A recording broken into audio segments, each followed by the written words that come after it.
Bonjour, vous êtes sur Business 24 et vous suivez Business Matin, votre émission quotidienne qui vous forme et vous informe.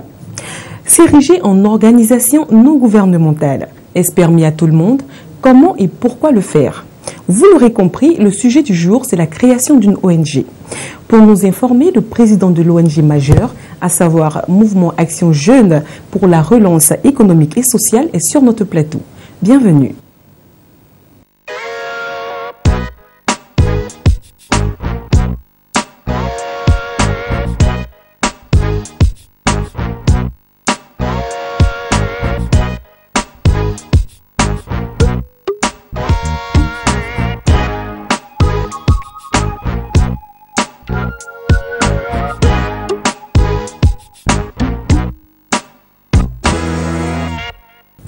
Bonjour Eugène Oumon, vous êtes le président de l'ONG majeure qui existe depuis 2011 en Côte d'Ivoire.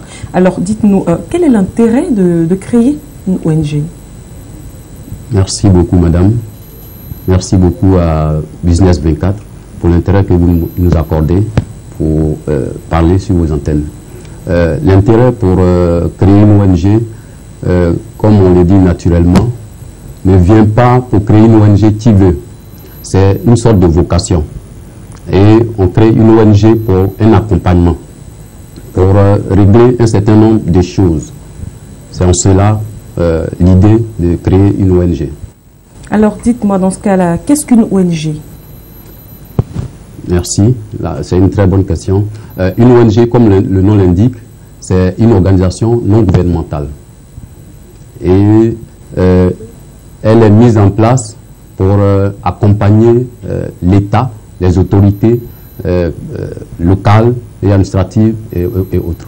Alors vous pouvez donc nous situer au niveau donc, du rôle de l'ONG. Quel est donc son rôle dans la société?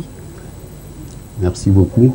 Une ONG, normalement, lorsqu'elle est créée, c'est pour combler un vide. Le vide, c'est que l'État ne peut pas tout faire. Lorsqu'il y a un État, il y a toujours des besoins, les besoins de la population. Une ONG se crée, comme je l'ai dit, c'est par vocation. Naturellement, je vis dans une localité, j'ai vu comment la population souffre, j'ai vu les besoins de la population. Et comme j'ai la vocation, je me mets dans l'idée de mettre en place une organisation pour pouvoir appuyer ces populations et aussi accompagner l'État. Parce que, comme je l'ai dit, l'État ne peut pas tout faire. Alors, monsieur Eugène Oumon, vous êtes vous-même président de l'ONG majeure. Est-ce que vous pouvez nous en dire un peu plus sur cette ONG? Merci beaucoup, madame. L'ONG majeure, comme le nom l'indique, majeure qui signifie Mouvement Action Jeune pour la relance économique et sociale. Et nous existons depuis 2011. C'est un groupement de jeunes qui s'est mis ensemble pour décider un objectif. C'est-à-dire, depuis plus d'une décennie, nous traversons une crise politico-militaire sociale qui a affecté tous les compartiments de la vie. Et il faut entendre par cela qu'il y a le chômage qui s'est accru, et c'est en cela que les jeunes ont décidé de se prendre eux-mêmes en charge. C'est dans ce sens-là que le mouvement Action Jeune pour la relance économique sociale est né. Alors dites-moi, quels sont donc les rapports que vous avez avec l'État de Côte d'Ivoire par rapport donc à ces jeunes qui sont lésés, selon vous? Nos rapports avec l'État sont plus ou moins bons. Je dis bien plus ou moins bons parce que le retour n'est pas satisfaisant. Parce que le retour n'est pas satisfaisant.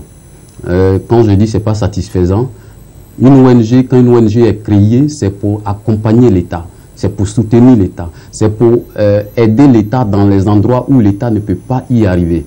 Et l'État, en retour, doit accompagner les ONG, c'est-à-dire l'État doit subventionner les ONG. L'État doit aussi recommander des ONG auprès des donateurs, que ce soit au niveau national qu'à l'extérieur. Mais c'est dans ce sens-là que le résultat n'est pas satisfaisant. Alors, monsieur Eugène, donc vous voulez nous faire savoir ici et devant tous nos téléspectateurs donc que vous êtes léger. Est-ce qu'il y a des ONG dans ce cas-là qui sont, on va dire, entretenues par l'État de Côte d'Ivoire? Oui, je ne peux pas affirmer que l'État entretienne certaines ONG, mais en ce qui concerne l'ONG majeure, en ce qui concerne des ONG qui sont dans le réseau de développement économique et social, qui est un groupement aussi d'ONG, je pense que nous n'avons pas encore reçu de financement. Alors dites-moi, quels sont donc vos rapports avec les autres ONG qui existent en Côte d'Ivoire, donc c'est les autres ONG nationales? Oui, merci beaucoup, madame. Avec les autres ONG nationales, il y a de bons rapports, comme je l'ai dit. C'est en cela que sort le réseau des organisations de développement d'action économique et sociale, en abrégé RODESI. C'est un réseau d'ONG avec lesquels nous avons débuté ensemble et dont Majeur même en est l'initiateur et le président actuellement. Alors, quels sont donc les rapports que vous entretenez avec les ONG qui sont à l'extérieur ou les ONG extérieures? Oui, merci beaucoup, madame. Entretenez-vous des rapports avec eux? Oui, avec les ONG internationales, c'est plus ou moins, mais plutôt les donateurs, parce qu'il y a ce phénomène. Pas directement avec les ONG, parce que les financements qu'on reçoit, naturellement, c'est des donateurs. En Europe, il y a une sorte d'intermédiaires. Et ces intermédiaires, ce sont des cabinets de financement, des cabinets de recherche de financement. Et c'est avec ceux-là que nous rentrons en contact. C'est ceux-là qui nous mettent en contact avec des donateurs. Voilà. Et déjà, depuis l'année dernière, nous avons fait venir de l'Angleterre des donateurs qui sont venus, c'est-à-dire, pas des donateurs, pardon, un cabinet comme je l'ai dit. Nous avons fait venir un cabinet en Côte d'Ivoire qui a été reçu. Et les rapports étaient très bien. Ils sont répartis. Normalement, ils devraient, dans 2 mois, revenir avec une bonne nouvelle. Mais malheureusement, il y a eu un hic parce qu'il s'est trouvé que les ONG africaines ne sont pas trop crédibles. Les ONG africaines ont des problèmes de gestion lorsqu'ils reçoivent des financements. Donc, alors, si justement on venait, qu'est-ce qu'expriment justement ces problèmes-là, généralement? Où est-ce qu'ils viennent?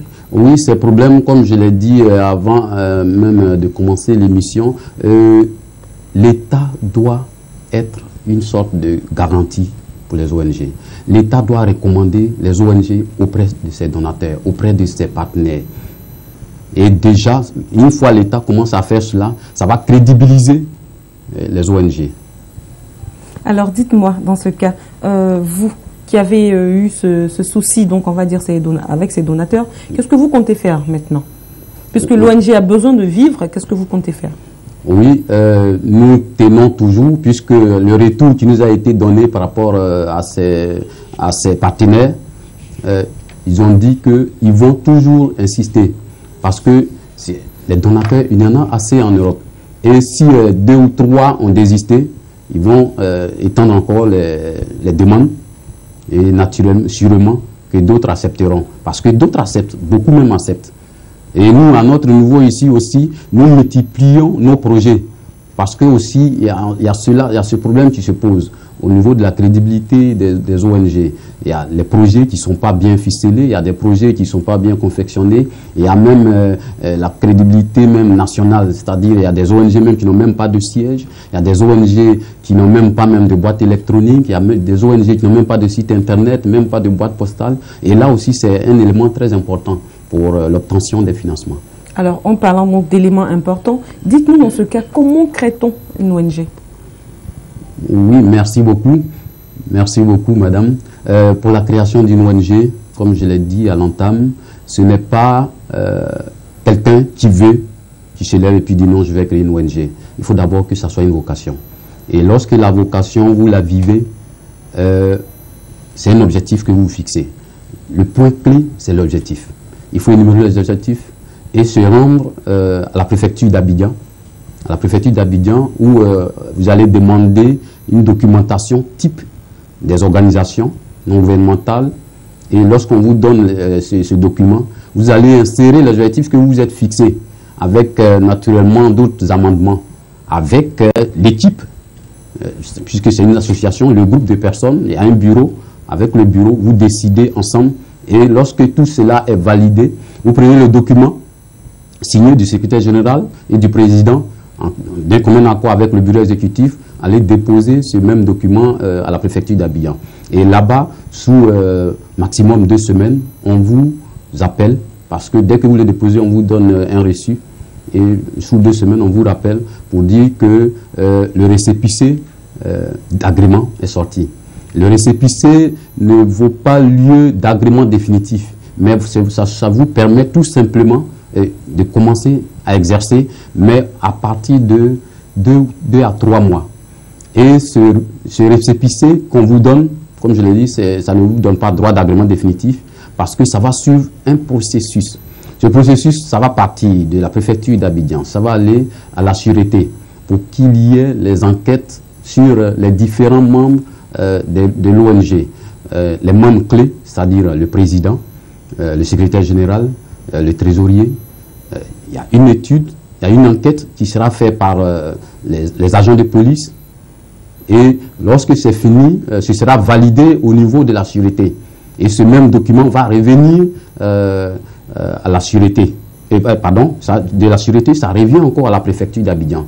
Et de la préfecture d'Abidjan, ça va repartir à la DGAT pour valider. Et c'est de là-bas que ça revient maintenant chez le ministre pour signature et vous obtiendrez votre agrément définitif. Donc vous avez suivi cette procédure et vous existez depuis 2011. Oui, c'est bien cela. Nous n'avons pas au jour d'aujourd'hui l'agrément définitif, mais nous travaillons avec le récépissé d'agrément. Et je dis de passage aussi que nous sommes inscrits au journal officiel de la République de Côte d'Ivoire depuis 2011. D'accord. Alors, dites-moi, comment vit une ONG? Merci. Une ONG, naturellement, vit d'abord de fonds propres, sur les cotisations. Et ensuite, il y a des dons, il y a aussi des legs, il y a aussi des subventions, il y a aussi des revenus, même des biens et des activités de l'ONG. Dans le cas de l'ONG majeure, qu'est-ce que vous avez déjà fait comme activité? Oui, merci beaucoup, madame. Au niveau de l'ONG majeure, comme on le dit naturellement, nous sommes une nouvelle ONG en 3 ans, mais déjà, nous avons fait pas mal d'activités. Nous avons été l'une des premières ONG dans notre zone à instaurer le don de sang dans les écoles. Donc, c'était une des grandes activités de l'ONG majeure. Ensuite de cela, nous avons instauré la tenue de l'environnement propre dans les marchés et lycées et collèges. Et c'est après cela encore que un de nos grands événements, c'est la mise en place du réseau qui naturellement doit nous permettre d'être encore plus forts et d'attendre des financements de l'extérieur. Parce que, comme je l'ai dit tout à l'heure, l'ONG vit des cotisations, des subventions, mais les subventions sont pratiquement inexistantes. Et les cotisations sont pratiquement minimes. Donc, il faut naturellement des financements de l'extérieur pour que nous puissions faire face aux différents problèmes de la société. D'accord. Merci beaucoup, M. Eugène Oumon. Merci de votre présence. Mais avant de nous quitter, est-ce que vous avez un appel à lancer aux téléspectateurs qui nous suivent et qui suivent Business Matin tous les jours? Merci beaucoup, madame. Ce que je peux dire à la population ivoirienne, pratiquement à la jeunesse, c'est que les jeunes se réveillent, que les jeunes se disent qu'ils sont majeurs, que les jeunes se décident à pouvoir entreprendre. Ça, c'est ce que je peux lancer à la jeunesse. Au niveau de l'État, je demande à l'État de faire face aux organisations non gouvernementales, parce que c'est celles-là qui viennent pour combler le vide que l'État ne peut pas. Comme je l'ai dit, l'État ne peut pas tout faire. Donc nous venons pour les accompagner et pour fermer le petit trou. Donc à eux de nous appuyer pour qu'on soit plus efficace. Parce que comme je l'ai dit, même les financements de l'extérieur, ce n'est pas chose facile. Il faut des moyens pour pouvoir les faire. Mais les subventions que nous demandons aux autorités, c'est juste pour qu'on soit efficace et aller atteindre cet objectif-là. Et ce que je voulais dire aussi à toute la Côte d'Ivoire, que nous marchons dans la paix, que nous... Toute la Côte d'Ivoire et à l'Afrique. Et à l'Afrique, bien sûr, merci beaucoup madame, que nous ayons cet esprit-là, cet esprit de développement, car une ONG est avant tout un acteur de développement. Et je demande aussi aux donateurs, aux partenaires internationaux de faire confiance aux ONG et que de les accompagner à la mesure du possible. Merci beaucoup, M. Eugène Aubon. Mais Merci, avant de madame. vous laisser partir, dites-moi, est-ce que vous connaissez le logiciel Recouva? Le logiciel Recouva? Je suppose que non. Non, Vous non, ne parce connaissez que pas? le nom même me... D'accord. Non. Eh bien, ça tombe bien parce que le professeur informatique de Business Matin, il s'agit bien évidemment de Sylvestre Afiri, sera sur notre plateau et il va nous en dire plus.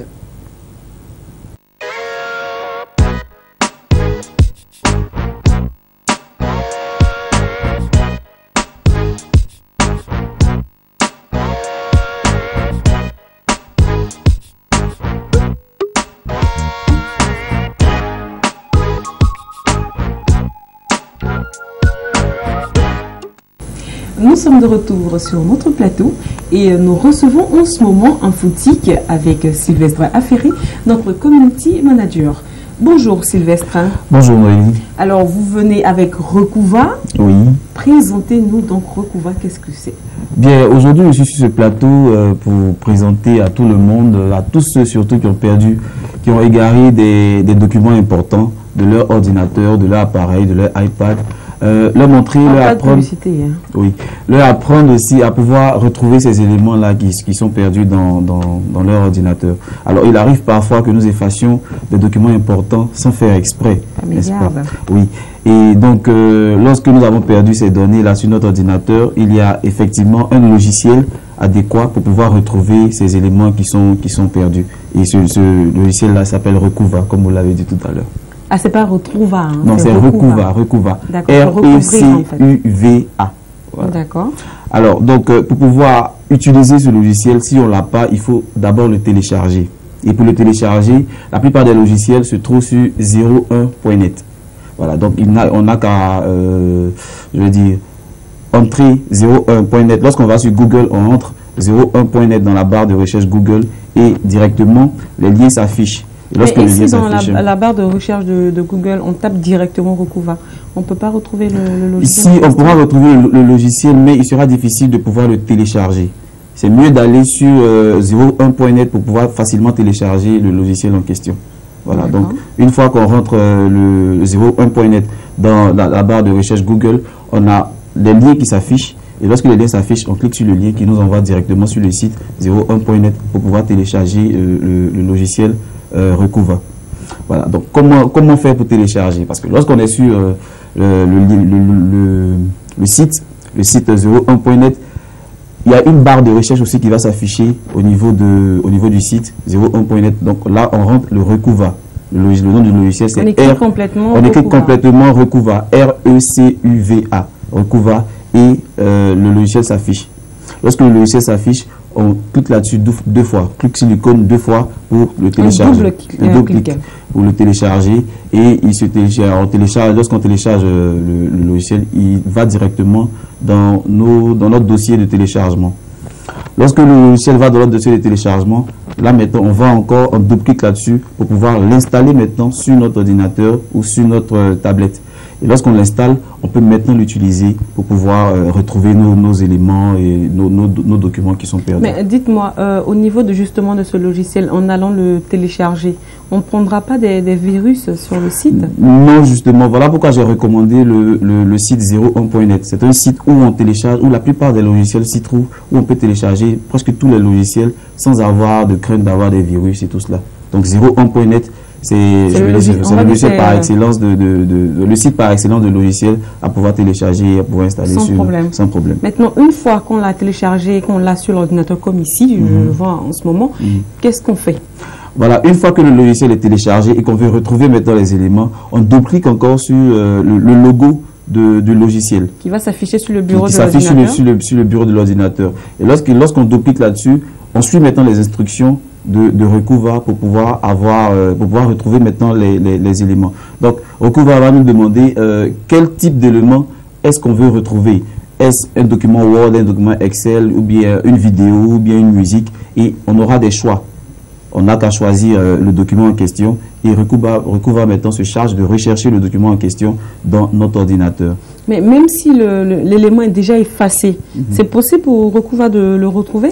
Oui, c'est la raison pour laquelle je vais terminer pour dire que c'est important d'enregistrer toutes nos données sur un disque bien précis parce que l'ordinateur a plusieurs disques. On peut fractionner notre ordinateur en plusieurs disques. Mais ça, c'est un autre cours que vous allez nous donner. Oui, ça, c'est un autre cours qu'on va... Ça va fractionner. Oui, on va apprendre à fractionner. Mais il faut généralement enregistrer toutes nos données sur le disque D. Parce que lorsque les éléments sont enregistrés sur le disque D, on a cette facilité-là de pouvoir les retrouver.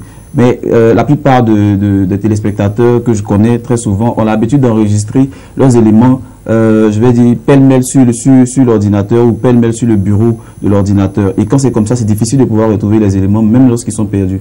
Mais une fois que nous avons pris l'habitude d'enregistrer nos éléments sur le disque D, lorsque nous faisons une recherche pour pouvoir retrouver ces éléments-là, nous n'avons qu'à aller sur le disque D, avec le logiciel Recouva, aller sur le disque D pour pouvoir retrouver les éléments. Parce que Recouva va nous demander où est-ce que nous avions enregistré le document que nous recherchons actuellement. Donc, lorsque nous savons que nous l'avons enregistré sur le disque D, nous avons qu'à mettre que nous avons enregistré sur le disque D et Recouva se charge de retrouver ces on va faire une petite brèche, je vais en profiter. Donc, vous voulez nous faire comprendre aujourd'hui, et ainsi que à nos différents téléspectateurs, que lorsqu'on enregistre en fait un document sur le bureau, il est, on va dire, il est enregistré nulle part alors. Oui, lorsqu'on enregistre le document sur le bureau, généralement, il s'enregistre sur le disque E.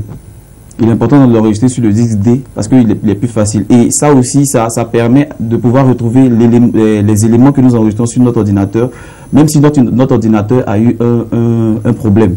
Lorsque notre ordinateur a eu un problème, on peut facilement retrouver les éléments qui étaient enregistrés dans l'ordinateur si les éléments sont enregistrés sur le disque D. Mais si les éléments sont enregistrés sur le bureau ou bien partout ailleurs dans l'ordinateur, ça sera difficile de pouvoir retrouver les éléments au cas où l'ordinateur a eu un problème.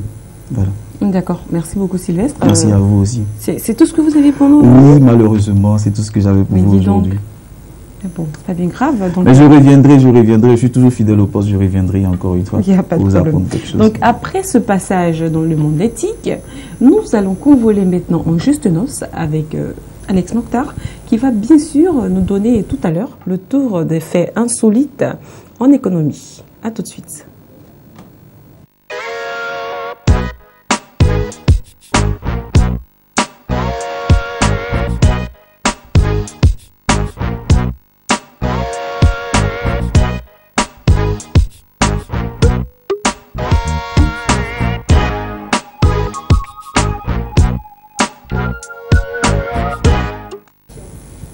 Les initiatives économiques, les success stories, eh bien, c'est avec Alex Mokhtar et nous le recevons dans Panorama. Bonjour Alex. Bonjour à vous Noélie, très heureux d'être de retour et bonjour encore une fois à tous nos téléspectateurs. Alors Alex Mokhtar, qu'est-ce que vous avez pour nous ce matin? Alors, code bonne nouvelle, aujourd'hui on a décidé de faire dans la lignée de ce qu'on a entamé depuis quelques jours, de s'intéresser plus ou moins aux success stories sur le continent. Il y a des gens qui entreprennent, il y a des gens qui réussissent et il est important qu'on en parle pour pourquoi pas donner des idées d'entrepreneuriat à ceux qui nous suivent et puis faire comprendre aux uns aux autres qu'il est possible de réussir sur le continent. Et il suffit juste d'avoir la foi et la passion en ce qu'on veut faire, tout simplement. Alors dites-moi aujourd'hui, dans quel domaine nous allons nous intéresser? C'est l'éthique, c'est quel domaine? Alors, tout ce dont on va parler aujourd'hui, on réussit dans l'éthique, on dira cela comme ça. C'est plusieurs jeunes qui ont lancé plusieurs startups donc, et qui aujourd'hui, je dirais, surfent sur la vague du succès. Alors, on va commencer par un monsieur qui s'appelle Jason Njoku, âgé de 32 ans. Dites-moi, il est nigérien? Bien sûr, il est nigérian. Alors, lui, il a une formation tout aussi atypique qui n'a rien à voir avec le corps de métier qu'il a choisi. Il est chimiste de formation. Alors, il a fondé en 2010 une société spécialisée dans la distribution en ligne de contenu de divertissement, à savoir les films qu'on appelle le type Nollywood, des films d'origine nigériane, voilà, de la musique nigériane également et africaine en général. Et cette entreprise-là lui a permis donc de grandir petit à petit. Aujourd'hui, il est à la tête d'une compagnie qu'il définit lui-même comme étant une compagnie qui crée d'autres compagnies. Pour dire que ça marche pas mal pour lui quand on sait aujourd'hui le boom que connaît ce cinéma africain-là et le cinéma nigérien en particulier. Tout à fait. À sa suite, on retrouve donc Mark Shuttleworth. Là, on passe maintenant au numéro 2. Au numéro 2. Qui est sud-africain. C'est bien, elle copie sur les fiches. Il s'appelle Mark Shuttleworth. Il est âgé de 39 ans, sud-africain, donc, comme vous le disiez. Lui, il est le fondateur d'une agence qu'on a appelée Ubuntu, hein, qui est née il y a cela quelques années, qu'il a fondé. C'est pas Mobutu, mais c'est Ubuntu. Ubuntu, hein, U-B-U-N-T-U, qu'il a fondé à l'âge de 22 ans. Et qu'est-ce que ça veut dire Ubuntu? Ubuntu, je n'ai pas cherché, pour tout te dire. Hein. Pour tout vous dire, pardon, je n'ai pas cherché la signification. Mais ça lui a apporté chance. Pourquoi? Parce qu'il a par la suite vendu cette société-là à près de 575 millions de dollars. Ne me demandez pas la conversion, parce que c'est... Non, pas la conversion, mais plutôt qu'est-ce qu'il faisait à la base et pourquoi quand il revend l'entreprise, ça pèse autant? Ça pèse autant parce que c'est une entreprise qu'il a construite et qui a permis aux gens de sécuriser leur maison. C'est une entreprise de sécurité virtuelle. Voilà, ils pouvaient, via un abonnement à sa société, donc pouvoir surveiller vos maisons, vos entreprises depuis n'importe quel endroit où vous vous trouvez. Ici en Afrique. Hein? Ici en Afrique, tout à fait. Alors, face au boom de cette initiative-là, donc, il l'a revendu plus tard au montant que je t'ai indiqué tout à l'heure de 575 millions de dollars. Donc il fait partie, on va dire, des Africains, des jeunes Africains les plus riches. Bien évidemment. Hein. À sa suite, on trouve le numéro 3 maintenant. Justin Stanford. Aujourd'hui, on fera le top 5, c'est ça? Le top 5. Ok, donc numéro 3. Justin Stanford, 29 ans, sud-africain également. Lui, il quitte le lycée pour former sa première start-up à l'âge de 18 ans. Alors, il est aujourd'hui à la tête d'une entreprise qui est implantée dans 20 pays d'Afrique, bien sûr, et sa compagnie, elle est spécialisée dans la sécurité informatique. Alors, vous avez des logiciels à sécuriser, des informations. En Afrique du Sud, on pense beaucoup à la sécurité parce que le numéro 2, tantôt, avait fait la sécurité virtuelle. Et lui, c'est encore la sécurité informatique. Comme quoi... Quelle est donc la question qui vient automatiquement avec l'Afrique du Sud en parlant de sécurité? Je vous écoute. Continuons. Numéro 4, Vinnie Lingam, 34 ans, sud-africain également. Ce jeune sud-africain donc, qui est basé à San Francisco, donc, a lui fait fortune en fondant une entreprise qu'on appelle Yola, une compagnie spécialisée dans la création et l'hébergement de sites web. Voilà, il est aujourd'hui donc à la tête de Gift qui propose des services de cartes de vœux virtuelles sur mobile. Il fallait y penser. Surtout qu'en cette période de, je dirais, de nouvel an, c'est plus aisé d'envoyer de façon virtuelle donc des cartes de vœux. Ça change quand même de la vieille carte, on va dire. Vieille carte, voilà, de la vieille époque tout simplement. Et on va finir par Kamal Boutabati, 37 ans, qui lui est kenyan donc, et lui il est le fondateur de CEO tout simplement, qui propose des logiciels bancaires de microfinance ou de paiement mobile électronique à plus de 200 clients en Afrique et en dehors du continent, tout simplement. D'accord. Et lui, il est encore en vie. Hein? Oui, ils sont tous en vie. Tous les 5 sont encore en vie. Oui, ils sont tous en vie. D'accord. D'accord. Alors, merci beaucoup. Ça fait réfléchir. Bien sûr. Donc, on demande aussi, et malheureusement, comme d'habitude, dans ce top 5, il n'y a pas d'Ivoirien. Non, il n'y a pas d'Ivoirien, malheureusement. On commence à s'y habituer. À quand donc le tour de jeunes entrepreneurs ivoiriens? À quand le tour d'Alex Mokhtar? Très bien. Alors, merci beaucoup de nous avoir suivis. Business Matin pour aujourd'hui, c'est malheureusement fini, mais nous nous retrouvons pour un autre numéro. Sur ce, portez-vous bien, mais les programmes, eux, continuent sur Business 24.